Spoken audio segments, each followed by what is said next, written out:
Welcome to Dwarf Fortress and welcome to the channel. I am Twisted Logic. This is going to be a tour of the Dwarven Fortress of the Bloody Grotto, the Ghost Shore on the Bloody Sea. This was the first site that I embarked that had terrifying surroundings, and I learned so much about the game at this site and how to play, and I want to share my stories with you. So I'm just going to be rambling for the next hour or so and then cutting it up into a smaller video. This fortress is from many years ago. It was from version 4.0 or so, somewhere around that time, so 2014-ish. And when I first made this site, I copied the file and gave it to my friend Tim, and he was playing it as well. And then after like a year or two, we compared fortresses. I don't have a copy of his fortress to show you, but it's pretty cool as well. If I go into the map here, this fortress is about 27 years old, so much has changed since we first embarked. We had these animal people here, the elephant women and elephant men, on the map when we first embarked, and I had to try the embark and then reload the save file and try it again. I had to do 3 times before I actually got it, because as soon as you would load into this save file, the elephant men and women would start attacking the embark. The 3rd time I did it, I was able to get the dwarves inside, most of them. I think 1 dwarf died, and they killed 1 or 2 of my dogs that we brought. So we embarked somewhere about here-ish, between these, what used to be murky pools, and then came south to the beach here, and then dug in right here, and started the fortress. This site with the terrifying surroundings rains slime all the time. We're currently under a siege right now, but if the slime rain goes on to corpses of dead bodies, they resurrect as undead creatures to attack you. And then every once in a while there'll be like undead creatures on the beach. So once we locked ourselves inside, this was the original main entrance. We started building out the fortress. And I got some dormitory here that didn't change, but some of the things changed over time. And this was the first fortress where I, instead of having a central staircase, I created multiple central staircases here. Now this was a precursor to the test fortress, and I got a well running down the center to this area here, which we were pumping in seawater, and I was digging it down into this area here, and then right here they have to build a new pump here. But we were pumping the seawater into the fortress like here, and then it would go down the U-pipe bend with the grate and into the fortress there. And that was to clean the water, because when you have salt water like this, or murky water, or any contaminants, when it goes through a screw pump, it automatically cleans the water.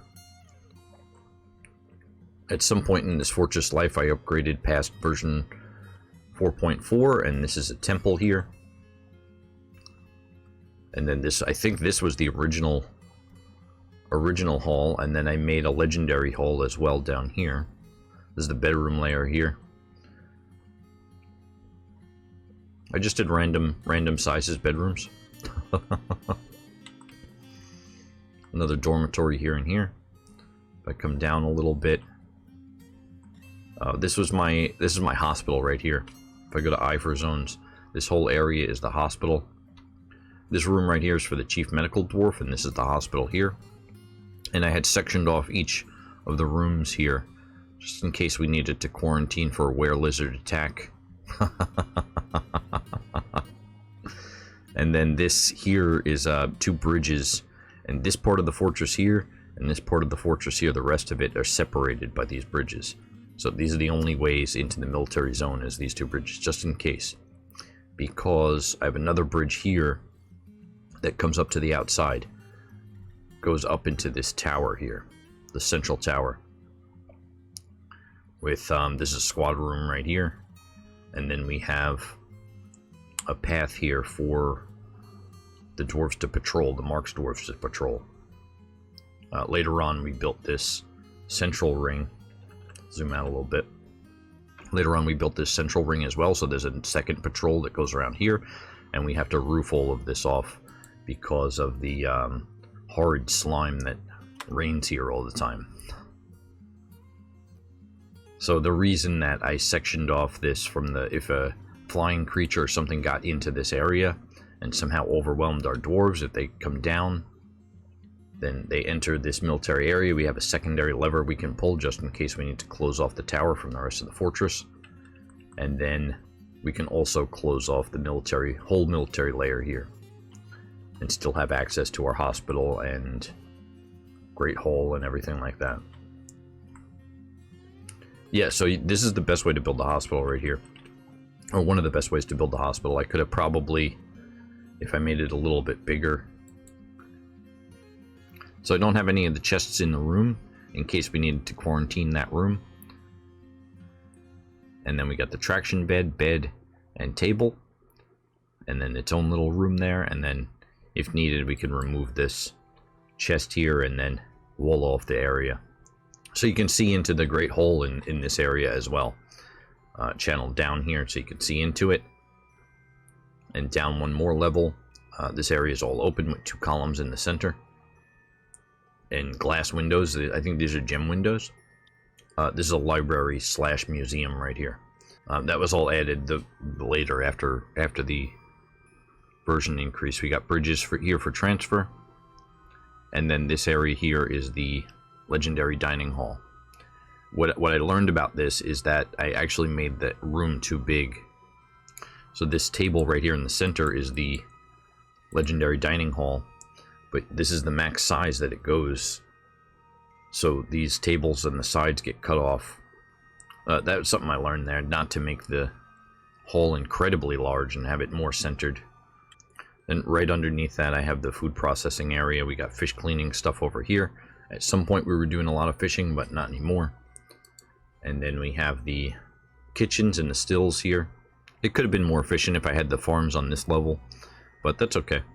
This just seems like a equipment stockpile area, but this has the lever for the catch and release trap. It opens this bridge here. So I think at this point the Hydra is dead right now. But we would open up this bridge to attract a mega beast. The rest of the fortress would be closed. And it would come down here, and it would path down this up-down stair all the way to here, and then eat the animal. And while it's pathing like that, we would close the top bridge and then lock him in this area. Then when an invasion comes, we open up the top and release the mega beast. Hopefully he paths out to attack the invaders. Close up the top, open this up, add an animal to the chain, get the dwarves out, close it, and then we're ready to bring the mega beast back in if it survives. And then I have another section for capturing armies. I was playing this save file legitimately for 27 in-game years, and then at a certain point I would just decided to play with DF hack, so I added in magma at the bottom of this pit right here. If I come up this pit in the Z levels, way up to the top here, we have an army coming in, and our Marks dwarves waiting. Once the army comes down this stair right here, this goes all the way to the surface. Once they come down this stair, we can open this bridge and have them come this way, or we can open this bridge and have them go a separate way. I don't think that this area over here, I think that just goes to the military zone directly. But we got a paladin here coming over. And now they're starting to shoot over here as well. And anyone that falls just goes right into magma here. It used to just be like a fall to the rough floor below, but now it's magma. And then we close off this bridge right here, so anybody that fell would be stuck down there until we cleared out most of the invasion. Then we could open this up and send the squads in. Over here, this is a garbage dump here. We have some lever. Let me just throw the refuse down into the pit. We had to bring the refuse piles and the garbage dumps inside the fortress because we would skin an animal, and throw it outside, and then the horrid slime rain would resurrect the animal skin and start attacking the fortress. This is the trade area of the Blood Fort, and I really like this a lot. This is a totem stockpile. This is a stockpile that's only crowns. This is a stockpile that's only bracelets.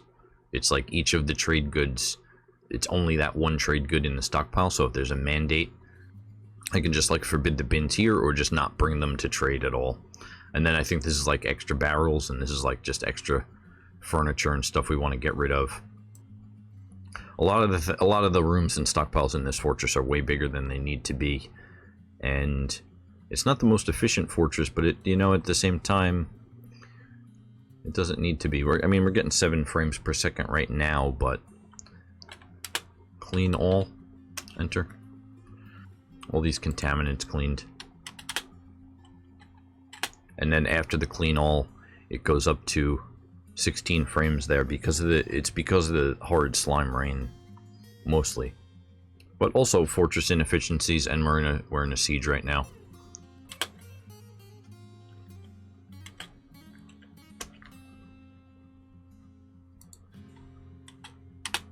Let's turn up the speed on all the creatures in the game here.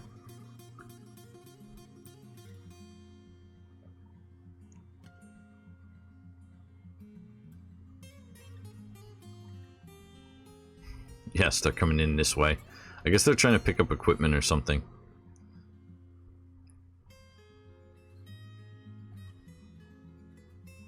Oh, one of them fell off. Yes. One of my dwarves just fell to his death.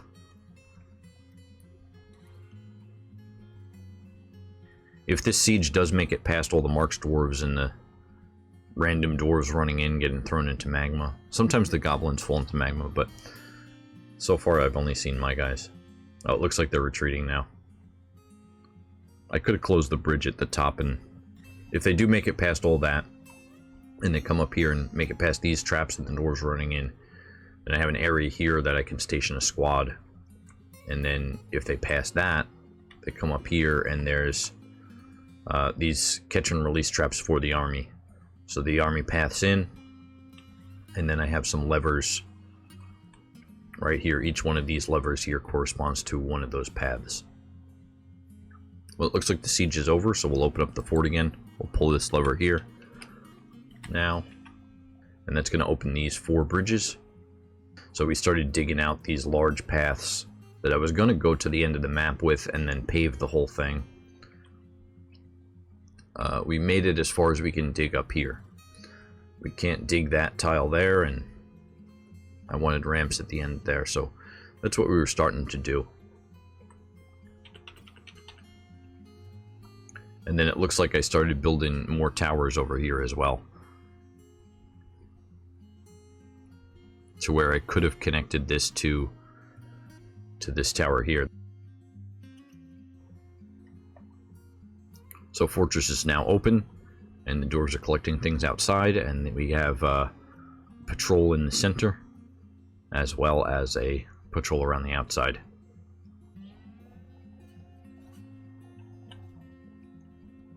I wanted to start a war with the elves, so when they came back, I wanted to see that we chopped all the trees down. Because we're at war with everybody here. If I go to the civilizations menu, and then C for civilizations, and come down to mine, the hot nets, we're at war with the goblins at the top. The Courageous Channel Dwarven civilization is our civilization, so we're in a civil war with them. And then the humans we're also at war with. And we're currently starting a war with the elves. And hopefully that will trigger the elves to be at war with our parent civilization. And then everybody will be at war with everybody on this map. And once I get everybody to be at war with everybody else in this map, then I'm going to start a new fortress. Maybe in the same area. Or maybe on that lake there. If I go to the map here, the whole ocean is haunted. The entire ocean is haunted, but up here in the north, the ocean of starting. But I have to watch out because there's were lizards there.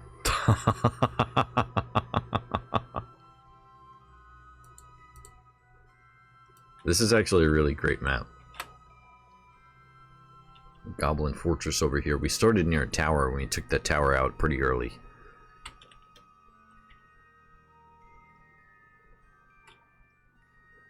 Or maybe I'll make the test fortress on this map somewhere way up in this...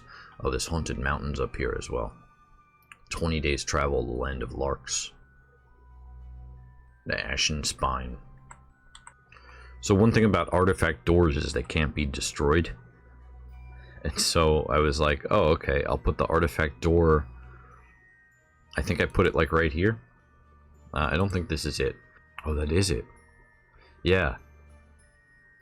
Doma said Tull, the Gilded Grooves, a Gabbro door. This is a Gabbro door. All crafts dwarfsmanship is of the highest quality. It is encrusted with oval Gabbro carbachons, studded with iron and copper, and encrusted with bands of palmetto wood. This object menaces with spikes of Gabbro.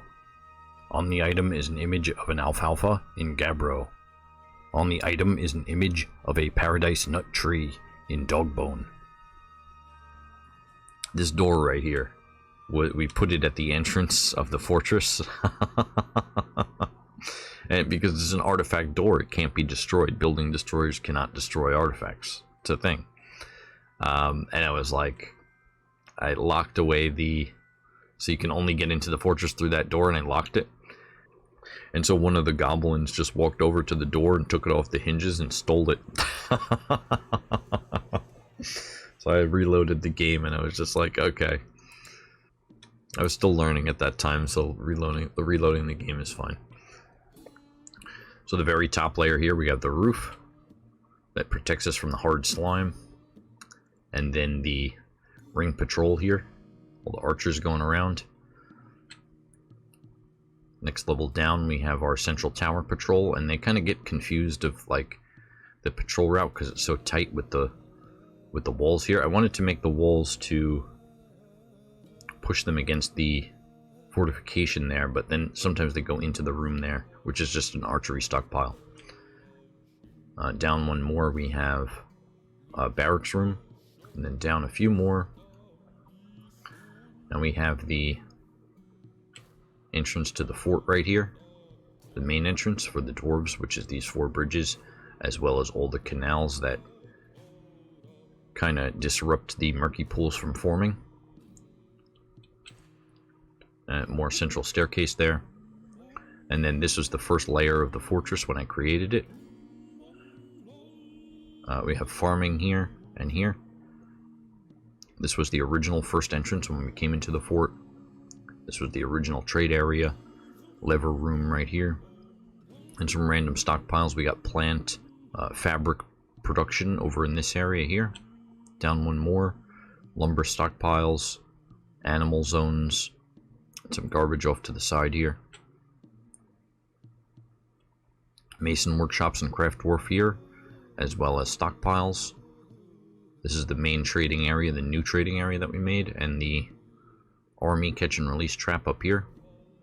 Some area here for tombs and stuff. This was just more of a workshop layer, and then we made this pit over here as the bedroom layer. This is that other area. If you for the other entrance, it comes up and over, and then goes into this room here, which is kind of like a small like shooting gallery. I made that area, and then I was like, you know what, I'll make a pit. And then this is our military area, a big training room here, and a couple squad rooms, archery targets here. This area here goes down to a bunch of mines with all fluxstone. And then our hospital in the center here. Come down a little bit more.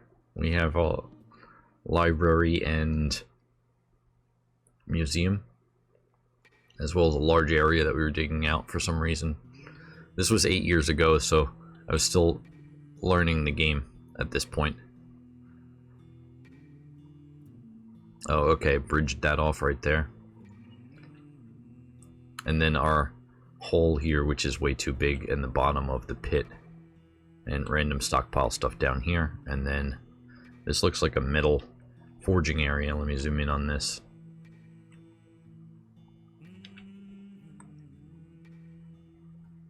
Oh, and then metal ore stockpiles. Okay, so this fortress was made before I learned how to control magma and get the magma forges. So this is all charcoal right here. This is probably a big goblinite melting operation here. This is probably just like receiving for anvils that we can melt. Bar stockpiles in the top and bottom, and another bridge that goes into the depths area to get metal ores and stuff. But yeah, this fortress is so old that it was before I learned how to use magma. What's this random water here?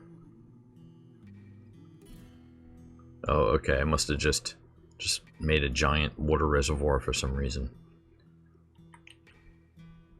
In case I needed to split off and get water down here, maybe. So this is the year 278 right now, and when I embarked on this map, it was the year 250.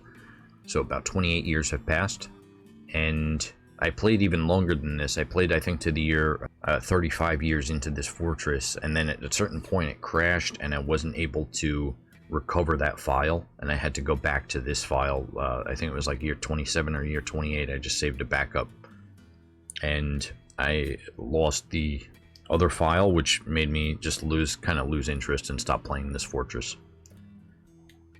And I did learn what I could here at the time. When I played this, it was like 2014 or so, so many long years ago, in the long ago.